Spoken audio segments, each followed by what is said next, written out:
As Bíblias, na Epístola aos Romanos, no capítulo 5. Vamos ler os versículos 8 a 10.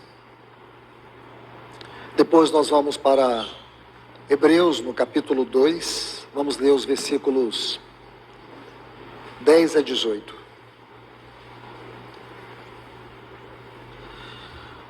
Romanos, capítulo 5, versículos 8 a 10 diz: Mas Deus prova o seu amor para conosco, em que Cristo morreu por nós, sendo nós ainda pecadores. Logo, e essa frase é muito importante, logo, muito mais agora, justificados, embora Deus, tendo provado o seu amor para conosco, tendo Cristo morrido por nós, lá na cruz, sendo nós pecadores, ele vai dizer, logo, muito mais agora, justificados pelo seu sangue, seremos por ele salvos da ira. Porque se nós, sendo inimigos, fomos reconciliados com Deus pela sua morte, ou pela morte do seu filho, olha essa frase, muito mais,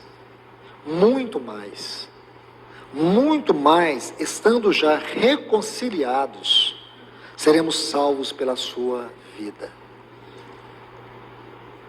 Ah, meus amados irmãos, nós temos que ler esses textos repetidas vezes.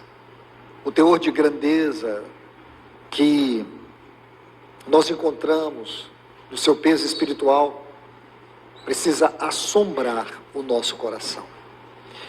Agora, por favor, vamos para Hebreus capítulo 2, versículos 10 a 18. Hebreus capítulo 2, versículos 10 a 18.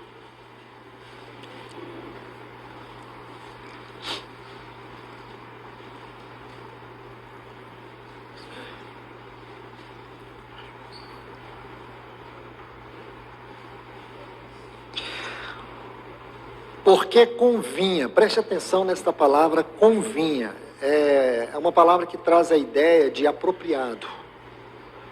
O sentido aqui é, porque convinha a Deus. O certo, segundo o texto original, é, porque convinha a Deus, era apropriado para Deus, para o próprio Pai, que aquele, isto é, seu Filho, por cuja causa e porque em todas as coisas existem, conduzindo muitos filhos à glória. Essa frase é muito importante. Conduzindo muitos filhos à glória, aperfeiçoasse por meio de sofrimentos o autor da salvação deles. Portanto, o que santifica como os que são santificados, todos vêm de um só. Por isso é que ele não se envergonha de lhe chamar irmãos, dizendo: a meus irmãos declararei o teu nome, cantar-te-ei louvores no meio da congregação. E outra vez, eu porei neles a minha confiança. E ainda, eis aqui estou eu e os filhos que Deus me deu. Visto, pois, que os filhos têm participação comum de carne e sangue, destes, também ele, pela encarnação, claro, igualmente participou, para que por sua morte, destruísse aquele que tem o poder da morte, a saber, o diabo. E livrasse todo o que, pelo pavor da morte, estavam sujeitos à escravidão por toda a vida. Pois ele, evidentemente, não socorre anjos, mas socorre a descendência de Abraão. Lembra que Abraão, ele tinha duas descendências. Uma era como as estrelas do céu, uma descendência natural, e a outra como a areia da praia, que a sua descendência, aliás, a descendência da areia da praia é a natural, as estrelas do céu é a espiritual. E há um capítulo que expõe esse assunto de maneira doutrinária, Gálatas capítulo 3. Então nós somos esses descendentes como as estrelas dos céus. esses descendentes de Abraão. É disso que ele está falando. Por isso mesmo convinha que em todas as coisas se tornasse semelhante aos irmãos, para ser misericordioso e fiel sacerdote, nas coisas referentes a Deus, e para fazer a propiciação pelos pecados do povo, pois naquilo que ele mesmo sofreu, tendo sido tentado, é poderoso para socorrer os que são tentados. Esses versículos 17 e 18 vão nos mostrar a salvação pela vida. E os versículos 10 a 16 vai nos mostrar a salvação pela sua morte. Então prestemos atenção nisso. Tenhamos um tempo de oração. Amado Deus, querido Pai, no nome de Jesus, o teu glorioso Filho, é neste santo nome, eterno nome, poderoso nome, que nós estamos aqui reunidos e também orando. Para que o Senhor tenha misericórdia desta comunidade nesta manhã, que se reúne em torno da tua mesa, para celebrar as glórias da morte do teu Filho. Aquilo que ele fez na cruz e aquilo que ele está fazendo no trono. Aquilo que ele fez na sua morte e o que ele está fazendo no poder da vida em ressurreição. Abra os nossos olhos nesta hora, Senhor. Nos ajude. Nós te pedimos em nome de Jesus, querido Espírito Santo. Abra os nossos ouvidos com o poder e com a vida da tua palavra e nos socorra nesta manhã. Em nome de Jesus. Amém.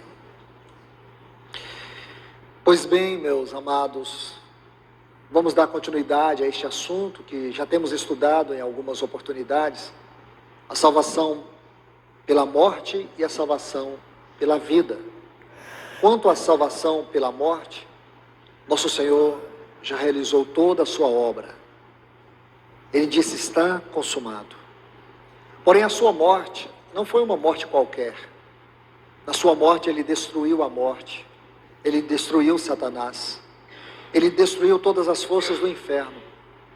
Este capítulo 2 da Epístola aos Hebreus nos mostra isso com muita propriedade, com muita clareza. Nós não temos nenhuma dúvida sobre aquilo que o nosso Senhor Jesus realizou, desde a sua encarnação até a sua crucificação. Tudo ele realizou numa suprema obediência ao Pai, para a satisfação da glória do Pai. E nós hoje, os perdoados, estamos aqui. E o grande dilema não é nós entendermos esta maravilhosa operação de Deus em nos salvar por meio do seu Filho na cruz do Calvário. É a segurança que precisamos ter, por causa das nossas limitações, vulnerabilidades, pelo fato de sermos suscetíveis a pecados e falhas. Como que nós podemos seguir na vida cristã com segurança? Existe alguma segurança, alguma certeza na qual eu posso me firmar e saber que naquele grande dia eu estarei com aquela grande multidão, que o nosso Senhor Jesus virá para buscá-la? Qual a segurança que eu tenho que Ele não vai desistir de mim, apesar de mim? Qual é a segurança que eu tenho nessa salvação? Esse é o assunto que nós estamos estudando. Porque os textos que nós lemos aqui em Romanos, no capítulo 5, usam algumas frases fortes. Eu gostaria de retornar a elas, como por exemplo: Deus prova seu amor para conosco. Deus prova. O amor de Deus é um amor fiel. É um amor que ele não sofre alteração. O amor de Deus é um amor fiel. Ele provou esse amor lá na cruz do Calvário. Ele entregou o seu Filho, o seu amado Filho, o seu único Filho. Talvez para mim e para você não tenha tanto peso ouvir essas palavras. Porém, para Deus sim. Entregar o seu Filho por nós naquela cruz foi o maior ato de Deus. Maior do que toda a criação. Maior do que todo o universo. Maior do que tudo. Maior do que tudo. Se nosso Pai não tivesse entregado seu Filho por nós naquela cruz, todo o universo já teria se desintegrado. E nós aqui, se estivéssemos reunidos, todos nós aqui, nós seríamos os mais infelizes de todos os homens. E por que que há em nós uma alegria, uma certeza?